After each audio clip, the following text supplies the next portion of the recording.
जिनके पास पैसे हैं, जिनके पास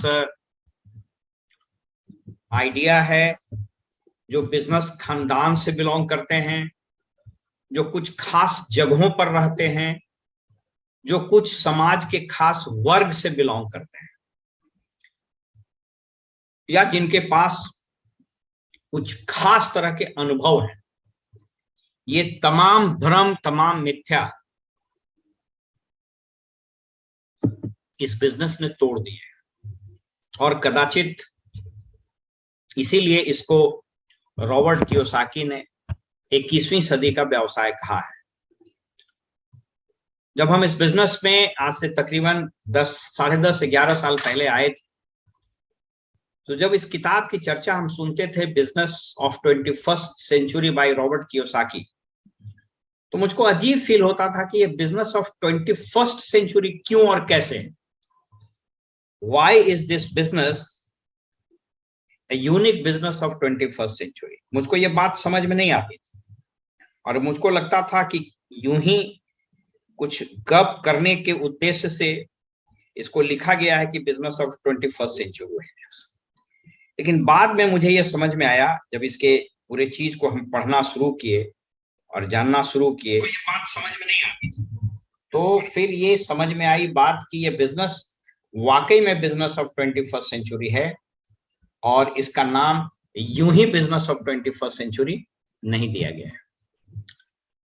आज उस पर विचार विमर्श और उस पर चर्चा हम लोग नहीं करेंगे कि बिजनेस ऑफ 21st सेंचुरी क्यों कहलाया, बल्कि अब तो ये स्थापित है और आप दुनिया में देखेंगे एक नया शब्द इजाद हुआ है आजकल, उसको बोलते हैं, आप सुन करके बड़ा अच्छा लगेगा आपको, कुछ शब्द हैं जिससे हम आपको आज वाकिफ कराना चाहते हैं।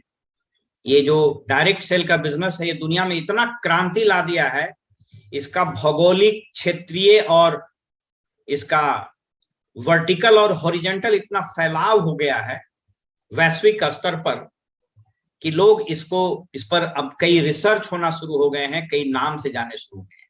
2-3 शब्द आपको हमेशा अखबारों में, खास करके जो इकोनॉमिक न्यूज़पेपर्स होते हैं, चाहे वो बिजनेस स्टैंडर्ड हो, इकोनॉमिक टाइम्स हो या हिंदू अखबार का बिजनेस लाइन हो, जब आप पढ़िएगा तो आपको मिलेगा।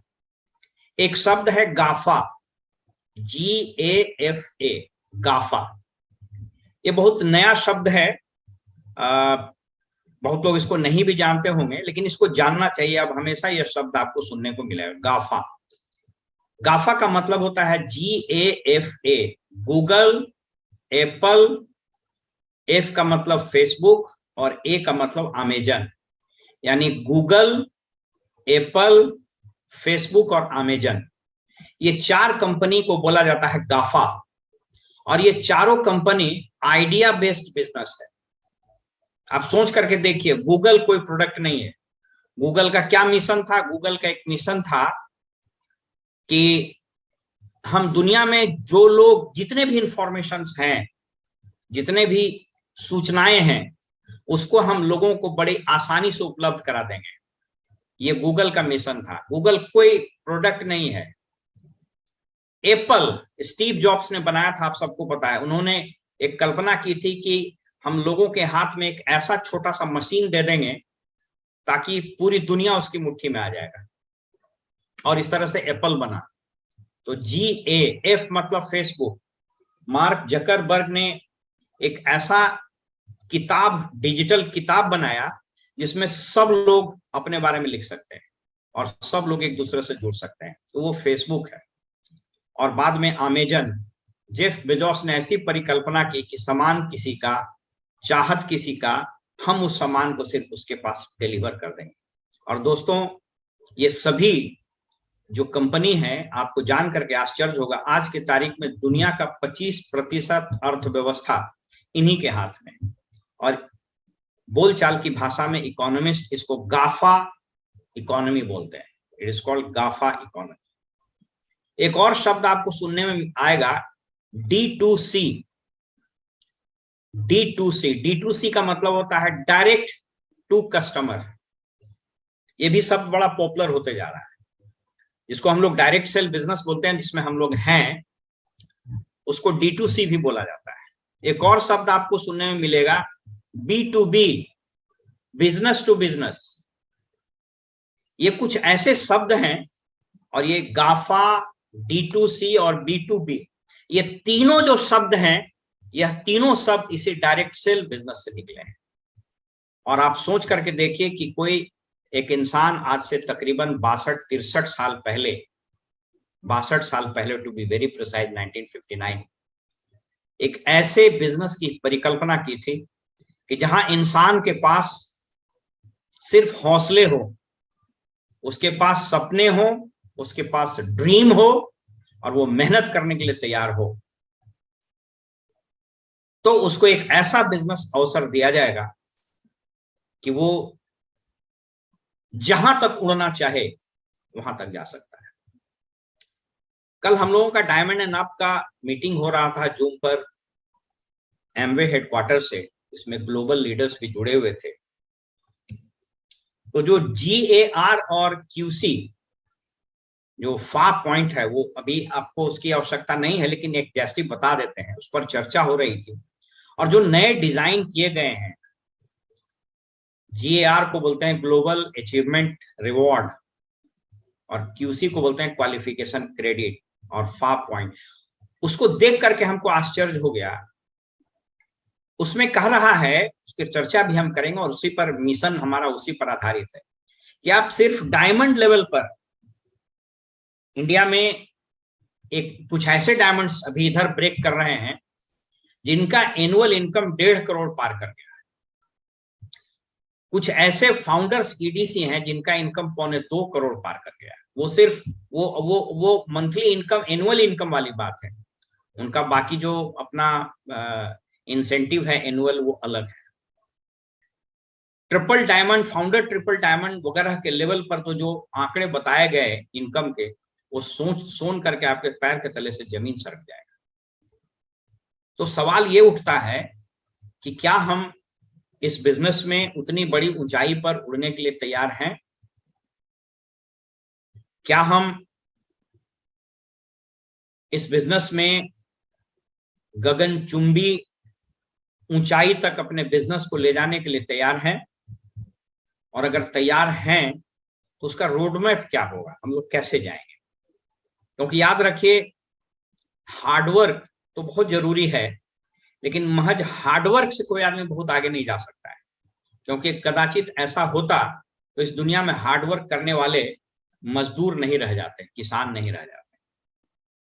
मैं किसी को डाउनग्रेड नहीं कर रहा हूं, मजदूर किसान इस देश की रीढ़ है, मैं उसकी चर्चा नहीं कर रहा।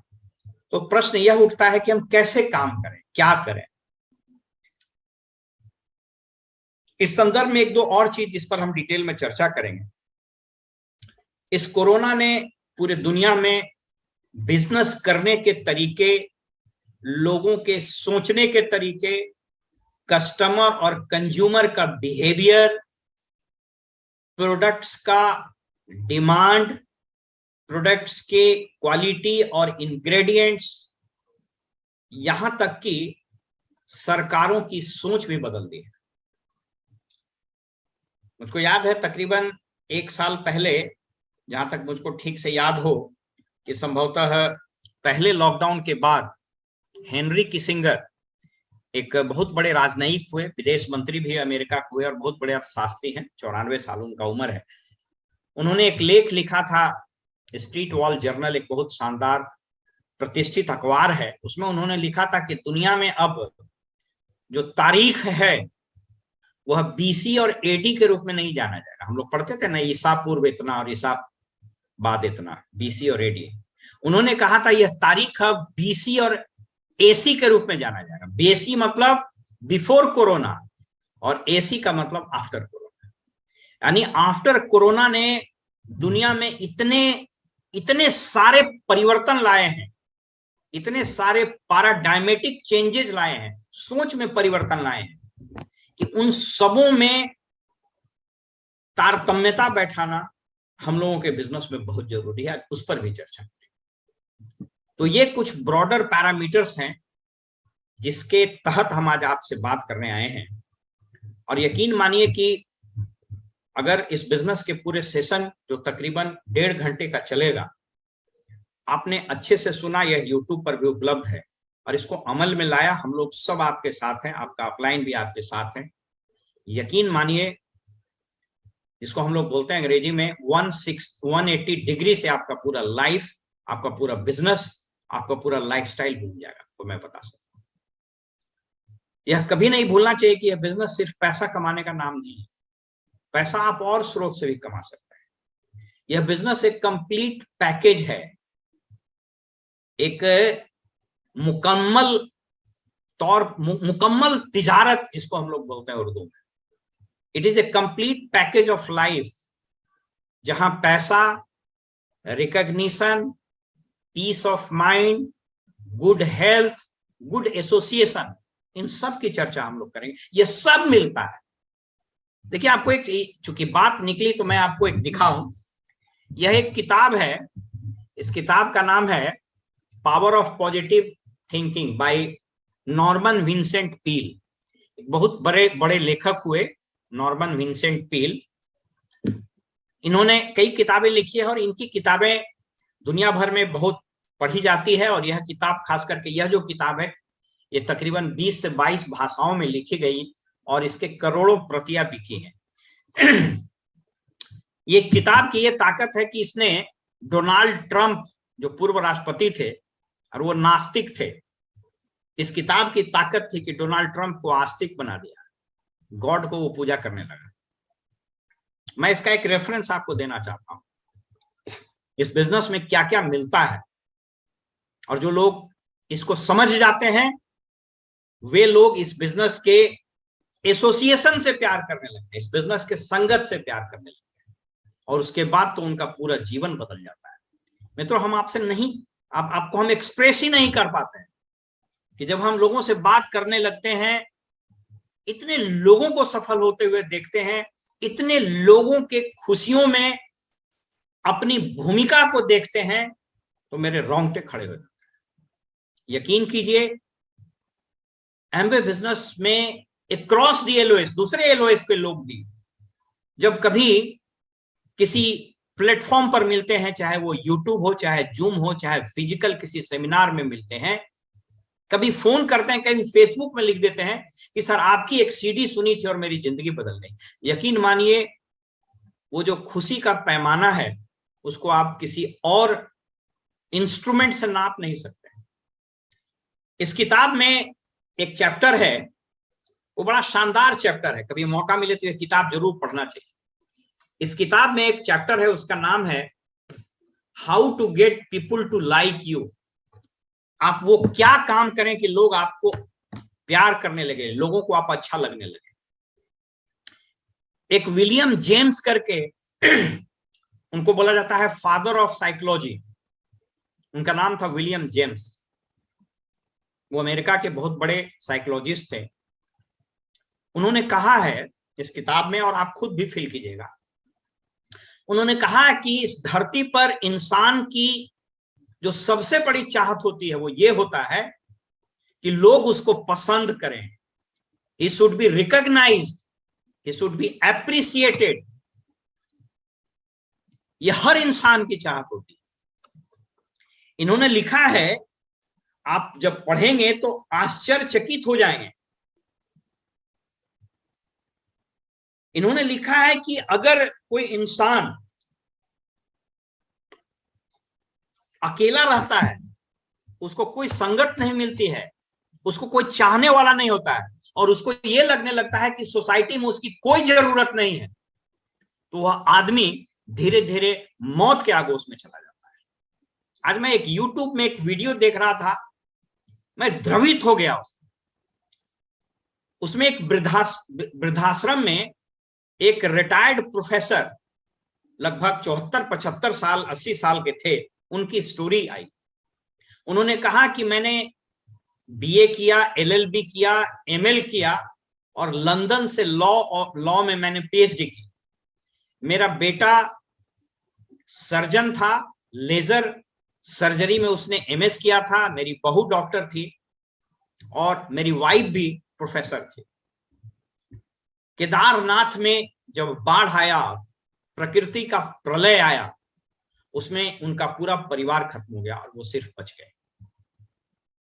अब उनके पास कोई मकसद नहीं था, इसलिए अपनी तमाम प्रैक्टिस वगैरह को छोड़ करके उन्होंने लिखा कि हम विषाद में डूब गए और हमको ये लगा कि दुनिया को मेरी जरूरत नहीं है।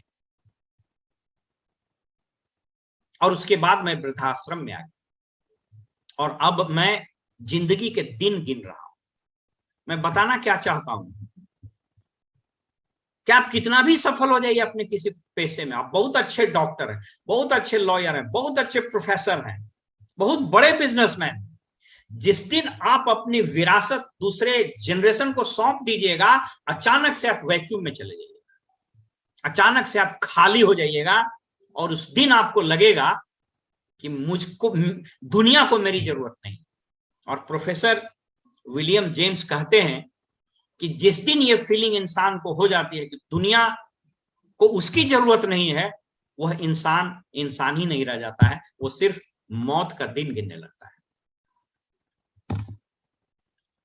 इस किताब में एक रिसर्च के हवाले से कहा गया है कि जिस दिन ऐसा फील होना शुरू हो जाता है,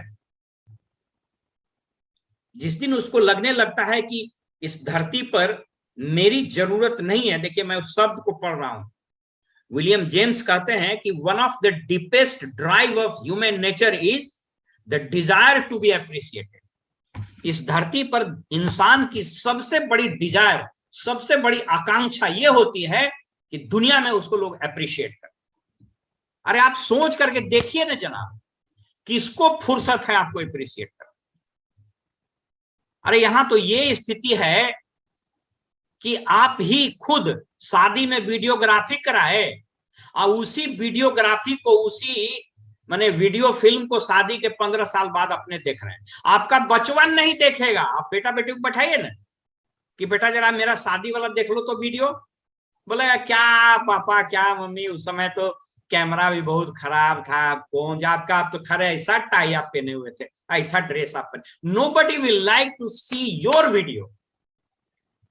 लेकिन इस बिजनेस की ताकत देखिए कि आपका वीडियो, कल प्रेमवत जी ने बताया था, आपका वीडियो, आपका सीडी न सिर्फ लोग सुनते हैं बल्कि उनसे इंस्पायर होते हैं। और आप अगर 9% पर भी हैं तो 10 आदमी का लाइफ टच करें, अगर आप 15% पर हैं तो 50 आदमी का लाइफ टच करें, 18% पर हैं तो 100 लोगों के लाइफ में सीधे जुड़े हुए हैं। अगर आप सिल्वर हैं तो 150-200 आदमी, अगर प्लैटिनम और फाउंडर प्लैटिनम है, हजारों लाइफ को इंपैक्ट कर रहे हैं। और कभी भी आपको यह फीलिंग नहीं आएगी कि दुनिया में लोग आपकी प्रशंसा करने वाले नहीं। मैं तो कहता हूं पैसा को तो गोली मारी। इस मीटिंग में भी बहुत सारे एक डॉक्टर साहब बैठे हुए, मैं उनको जानता हूं, बोध गया में प्रैक्टिस करते हैं, एक और डॉक्टर उनके साथ है। मुझको पता है इस मीटिंग में शायद एक और डॉक्टर बैठे होंगे भागलपुर से, जिनका 1 लाख रुपया रोज का प्रैक्टिस है, फिर भी वो इस बिजनेस में है। क्यों? क्योंकि इस बिजनेस में लोग आपको अप्रिशिएट करेंगे। क्यों अप्रिशिएट करेंगे? इसलिए कि आप उसको इस काबिल बनाइएगा कि उसको भी लोग अप्रिशिएट करें। ये खुशियां बांटने का बिजनेस है, आज उस पर भी हम चर्चा करें। इसलिए याद रखिएगा, इस बिजनेस में पैसा बाय प्रोडक्ट हो जाता है एक समय के बाद। हमको तो कभी कभी समझ में नहीं आता है कि अब मैं ये बिजनेस क्यों कर रहा हूं। ईश्वर की कृपा से अच्छी नौकरी, कोई ज्यादा लायबिलिटी नहीं, अच्छे मुकाम पर है तो अच्छे पैसे आ जाते हैं, but why I am building this business, आज ही बैठ के सोच रहे थे। तब महसूस हुआ कि अब वो वक्त आ गया जहां हम अपने लिए नहीं जी सकते। और ये जो लाखों लोग प्रत्यक्ष और अप्रत्यक्ष रूप से मेरे साथ जुड़े हैं, उनकी खुशियों को भी प्राप्त करना, उनको भी आगे बढ़ाना और उनको भी वही प्लेटफॉर्म देना जहां से वो हजारों लाखों लोगों को इंपैक्ट कर सके, यही मेरा दायित्व है और यही हम सब कर रहे हैं। तो चलिए आइए शुरू करते हैं। थोड़ी सी बात अब भावनाओं में हम बह गए, लेकिन ये बात तथ्य है, इसको याद रखिए। क्योंकि इस बिजनेस में अगर आप सिर्फ पैसे को सेंटर में रखिएगा तो शायद बहुत बड़ा बिजनेस नहीं कर सके। इस बिजनेस में आप लोगों के सेंटिमेंट, लोगों की भावनाएं, लोगों के जज्बात को केंद्र में रखिए, आपका बहुत बड़ा बिजनेस हो। लोगों के सपनों को केंद्र बिंदु में रखिए, लोगों को आगे बढ़ाने के भाव को केंद्र बिंदु में रखिए, आपका बिजनेस अपने आप चलेगा। हमको तो आश्चर्य लगता है कि डॉक्टर ब्राइट पिछले 3 साल से इंडिया में नहीं, और तब भी उनके ग्रुप में 3, 4, 5 डायमंड हर साल ब्रेक कर जाता। क्यों ऐसा हो रहा है? वैसा इसलिए हो रहा है कि उन्होंने ता जिंदगी सिर्फ लोगों को प्यार बांटा है। उन्होंने ताउम्र लोगों को सिर्फ ये होप दिया है, ये आशा और उम्मीद दी है कि तुम भी कर सकते हो, और इसीलिए उनका बिजनेस ऑटो पायलट मोड में है। क्या नहीं लगता है कि आपको भी ऐसा बिजनेस करना चाहिए? क्या कुछ लोगों को लगता है? हाउ मेनी ऑफ यू, किन लोगों को लगता है कि आपको भी ऐसा ही बिजनेस करना चाहिए जो लोगों के घर में खुशी बांट दे, और जब लोग उठे तो आपका नाम ले, और आपका बिजनेस ऑटो पायलट मोड में चले? आज उस पर भी हम चर्चा करेंगे, लेकिन उसके पहले मैं एक शब्द पर आपसे बात करूंगा, और वो शब्द है कल्चर। देखिए, ये हमने लिखा है यहां, culture plus structure plus mission बराबर फ्रीडम। इस बिजनेस में पहला सबसे बड़ा गोल है, उसको हम लोग बोलते हैं प्लैटिनम। आप लोग सब लोग जानते हैं कि प्लैटिनम किसको बोलते हैं। जब 10 लाख का बिजनेस यानी 10,000 पीवी का बिजनेस साल में 6 बार आप कर लेते हैं तो यू आर प्लैटिनम। सालों भर कर लेते हैं, यू आर फाउंडर प्लैटिनम। लेकिन उससे अलहदा, उससे अलग, उससे इतर भी इस बिजनेस में इस 3 शब्द को याद रखिए, कल्चर, स्ट्रक्चर एंड मिशन। ये तीनों चीज मिल गया तो आप फ्री हो जाइएगा, आप फ्रीडम एंजॉय करें। मैं कल्चर से एक बार और मैंने आपसे बात की थी, लेकिन मैं उस पर बार बार बात करना चाहता हूं, मुझको अच्छा लगता है क्योंकि वही सार है। मैंने एक बार चर्चा की थी, मैं फटाक से उस पर बात करके आगे निकल जाऊंगा। देखिए, मैं 2 शख्सियत की बात करूंगा कल्चर के संबंध में कि कैसे कल्चर किसी व्यक्ति के बिजनेस को, किसी व्यक्ति के ऑर्गेनाइजेशन को, किसी व्यक्ति के परिवार को, किसी समाज या किसी देश को कहां से कहां पहुंचा देता है। मैं 3 चीज पर चर्चा करूंगा। पहला है सिंगापुर। सिंगापुर 1963 में आजाद हुआ। इसको ध्यान से सुनिए। अगर आज भारत और हम सभी एक राष्ट्रीय कल्चर, राष्ट्रीय संस्कृति का निर्माण नहीं कर पाए हैं तो इसकी कितनी बड़ी कीमत हम अदा कर रहे हैं, इसके बारे में जान करके आप हैरान हो जाएंगे। इतना बड़ा देश, इतना बड़ा संसाधन, इतना बड़ा मानव संसाधन, समुद्र की सीमाएं, पहाड़, बर्फ, माइंस एंड मिनरल्स, हम एक चीज में चूक गए और वो चूक रहे हैं, और वो है राष्ट्रीय संस्कृति, नेशनल कल्चर। इस बिजनेस में अगर आपने कल्चर का निर्माण नहीं किया तो फिर आप बहुत बड़ा बिजनेस नहीं बना पाइएगा। मैं एक एग्जाम्पल दे देता हूं आपको, और वो एग्जाम्पल ये है, 1963 में सिंगापुर आजाद हुआ। ठीक है, अब जब सिंगापुर आजाद हुआ तो हुआ ये कि जब सिंगापुर आजाद हुआ तो उस देश में एकदम अराजक स्थिति थी। लॉ एंड ऑर्डर कोलैप्स कर चुका था, शौचालय लोग नहीं जाते थे, रोड पर बाथरूम कर देता था, चलने का अकल किसी को नहीं था, और वो बिल्कुल जंगल के तरह का स्टेट। एक नेता आए वहां पर जो प्रधानमंत्री हुए, उनका नाम है LPY बोलते हैं, LKY, ली क्वान यी। उनको फादर ऑफ सिंगापुर भी बोला जाता है। उन्होंने मदद मांगी चाइना से, ब्रिटेन से कि साहब आप अपना आर्मी दे दीजिए ताकि हम यहां पर लॉ एंड ऑर्डर को ठीक कर सके। किसी ने उसकी मदद नहीं की। सब लोग कहा तुम्हारा देश, तुम आजाद हो गए हो, अब तुम जानो तुम्हारा काम जाने। किसी ने उसकी मदद नहीं की। और उसके बाद उस व्यक्ति ने एक निर्णय लिया, और निर्णय क्या था? निर्णय था कि राष्ट्रीय चरित्र का निर्माण करेंगे। और उसने सबसे पहले लोगों को डिसिप्लिन करना शुरू किया और एक नारा दिया, democracy without discipline is disaster. लोकतंत्र बगैर अनुशासन का डिजास्टर है। और लोगों को चलना सिखाया मार मार के। वोट देना नहीं, पहले चलना सीखो, पहले शौचालय जाना सीखो, पहले खड़ा होना सीखो। पहले बात करना सीखो, कपड़ा पहनना सीखो।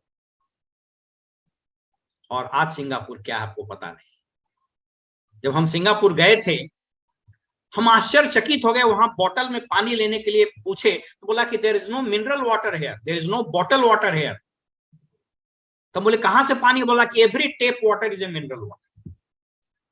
100% पानी वहां जो है उसका 50% वो समंदर से साफ करके लेता है, 25% इंपोर्ट करता है, और 25% पानी सीवर का, जो शौचालय का पानी है, उसको फिल्टर करके सिंगापुर यूज करता है। सिंगापुर जब आप जाइएगा होटल में तो उसमें जो बेसिन लगा रहता है, उसका जो पानी निकलता है वह बाथरूम के फ्लैश में चला जाता है, ताकि वो फ्लश करे तो पानी उसका यूज हो जाए। इसको बोलते हैं राष्ट्रीय कल्चर। आज सिंगापुर क्या है? उसके पास कुछ नहीं है सिवाय बालू के रेत के, सिर्फ समंदर है, न माइंस है, न मिनरल्स है, आबादी भी कम है, खेती लायक जमीन नहीं है। लेकिन सिंगापुर दुनिया का सबसे बड़ा मैन्युफैक्चरिंग हब हो गया है। लोग वहां ऑफिस खोलना अपना शान समझते हैं। क्यों हुआ? संस्कृति के चलते, कल्चर के चलते। दूसरा एग्जाम्पल, मैंने इसकी चर्चा भी की थी। स्टारबक्स कॉफी की एक कंपनी 1971 में बनी। 1986 तक उसका मात्र 18 ब्रांच खुल पाया और वो आगे ही नहीं बढ़ पा रहा था। उसका स्लोगन था, we are in coffee business serving people. 86 में उसने एक व्यक्ति को हायर किया, उसका नाम था Howard Schultz, HOWARD, Howard Schultz. उसको बुलाया, कहा कि इस कॉफी कंपनी को आप आगे ले जाइए, इसको आगे बढ़ाइए। वो वहां गया और उसके मालिक से बात किया कि साहब कॉफी ना बनाते आप हैं, इसमें क्या हम एक्सपेरिमेंट करें? बहुत खुश होइएगा तो अच्छा कॉफी पिलाइएगा, अच्छा कप में पिलाइएगा, अच्छा चैम्बर दीजिएगा, अच्छा एटमॉस्फेयर दीजिएगा, सोना तो नहीं डालिएगा। कहा तो फिर कैसे होगा? तो होवार्ड सुल्ज ने कहा आपको अपना कल्चर बदलना। और जो लिखा हुआ था मिशन स्टेटमेंट स्टारबक्स का है, स्टारबक्स कॉफी हम अमेरिका में पिए भी हैं, अद्भुत कॉफी होता है। उसका मिशन स्टेटमेंट कहा कि बदलना पड़ेगा। आपने लिखा है कि हम कॉफी के व्यापार में हैं और लोगों को कॉफी सर्व करते हैं, इसको बदल दीजिए। और उसको बदल दिया गया और उसको लिखा गया कि we are in people's business serving coffee. हम लोग लोगों के व्यवसाय में हैं जो कॉफी सर्व करता है। देख लीजिए कल्चर का खेल। शुरू में कहा क्या, जब आगे नहीं बढ़ रहा था, we are in coffee business, हम लोग कॉफी का बिजनेस करते हैं, लोगों को कॉफी पिलाते हैं। और अभी कहा कि नहीं, हम लोग लोगों के बिजनेस में हैं और लोगों को कॉफी पिलाते हैं। और एक एक एम्प्लॉय को बुलाया और कहा कि आज से ये मान लो कि ये स्टारबक्स कंपनी तुम्हारा है, और जब तुम्हारी अपनी दुकान हो और कोई आए मिलने के लिए, तुम उसको कैसे सर्विस दोगे। और उसके बाद देखते देखते आज 2 लाख से ज्यादा कॉफी शॉप, 81 से ज्यादा देश में स्टारबक्स चलती है। और $20 बिलियन, $20 बिलियन, $1 बिलियन 7,000 करोड़। तो आप सोच करके देखिए, 1,40,000 करोड़ की कंपनी होगी, $20 बिलियन। क्यों हुआ? कल्चर के कारण। तो 2 एग्जाम्पल मैंने दिया। एक एग्जाम्पल दिया सिंगापुर का, दूसरा एग्जाम्पल स्टारबक्स का, तीसरा एग्जाम्पल टाटा का। आज अंबानी सबसे बड़े व्यवसायी हैं, लेकिन सबसे बड़ा नेटवर्क टाटा का है। मुझको याद है, हम उन दिनों जमशेदपुर में पोस्टेड थे और रूसी मोदी CMD थे टाटा स्टील के। तो दिल्ली में एक प्रगति मैदान में एग्जीबिशन लगा, अंतरराष्ट्रीय व्यापार मेला, इंटरनेशनल ट्रेड फेयर बोलते हैं। तो टाटा का अपना कल्चर है, वो rural development, tribal culture development, urban development, sanitation, health care, education वगैरह में काम करता रहा है। जो लोग जमशेदपुर या उसके आसपास होंगे वो इससे वाकिफ होंगे, नहीं भी हैं तब भी आप वाकिफ। टाटा का अपना कल्चर है। आप पढ़िएगा कि ताज होटल जो आज शान से मुंबई के कोलावा बीच पर खड़ा है, कोलावा बीच पर, वहां टाटा के जो फोर फादर हैं, जमशेदजी नसरवान जी टाटा जब गए थे अपने फ्रेंड के साथ कॉफी पीने के लिए, तो वहां पर गेट पर कहा कि आपका दोस्त जो यूरोपियन है वो तो कॉफी पी सकता है, आप नहीं पी सकते हैं क्योंकि आप इंडियन हैं। और उसी दिन उसने निर्णय लिया था कि इस होटल को खरीद ले, और उस होटल को खरीद लिया। तो मैं बता क्या रहा था कि इंटरनेशनल ट्रेड फेयर लगा और ऋषि मोदी ने कहा कि साहब इस पवेलियन में सिर्फ स्टील के बारे में नहीं बात करो, लिखो tribal culture, rural development, education, health, ये सारा चीज। अब वो हुआ क्या कि रात में जो कारीगर सजाया वो सब चीज लगा दिया, स्टीले छोड़ दिया। ऋषि मोदी आए तो देखे कि बड़ा अजीब है भाई, वो सब कुछ तो ठीक है लेकिन हम स्टील भी तो बनाते हैं। और वहीं उन्होंने लिखा इस्पात भी हम बनाते हैं। जो लोग 80-90 के दशक में टीवी देखते होंगे, एक प्रचार आता था, इस्पात भी हम बनाते हैं। टाटा का कल्चर है। टाटा का कल्चर एक शहर बसा दिया। अंबानी बहुत बड़े व्यवसायी हैं लेकिन उन्हें कोई शहर नहीं बसाया, उनके नाम से कोई शहर नहीं है। टाटा ने शहर बसा दिया। क्यों? लोगों के सपने पूरे किए। क्यों? लोगों को शिक्षा दी। क्यों? लोगों को आर्थिक और सामाजिक रूप से प्रबल बनाया। और तीसरा कल्चर अपने बिजनेस के बारे में। आप सोचिए, क्या आपने अपने ऑर्गेनाइजेशन में एक कल्चर की शुरुआत की है? क्या आप खुद उस कल्चर को लेकर आगे बढ़ रहे हैं कि जो लोग को लेकर के हम आए हैं उसको लेके आगे बढ़ेंगे? इस बिजनेस में कल्चर का क्या मतलब, उस पर मैंने एक बार चर्चा की थी, उस पर हम चर्चा नहीं करेंगे। लेकिन कल्चर का इस बिजनेस में सिर्फ एक ही मतलब है, और वो है कि यह पीपुल सेंट्रिक बिजनेस रहेगा। बाकी उसके इंपेरिकल है, 100 पीवी करना है, फर्स्ट वीक में 100 पीवी करेंगे, this is my culture. Week में 5 से 6 दिन प्लान दिखाएंगे, ये मेरा कल्चर है। हर मीटिंग में बैठेंगे, ये मेरा कल्चर है। रात में सोने से पहले 10 पेज किताब पढ़ेंगे, मेरा कल्चर है। सीडी सुन लेंगे, मेरा कल्चर है। अपलाइन जो गोल सेट करेगा उस गोल के लिए फाइट करेंगे, मेरा कल्चर है। तो क्या ये कल्चर अपना विड्थ बनाएंगे, बड़ा बिजनेस बनाएंगे, 6 से 12 लेख क्रिएट करेंगे, मेरा कल्चर। क्या इस कल्चर को लेके आप चल रहे हैं? तो मैंने उसकी चर्चा की भी, कल्चर। ये कल्चर लेके आप चल रहे हैं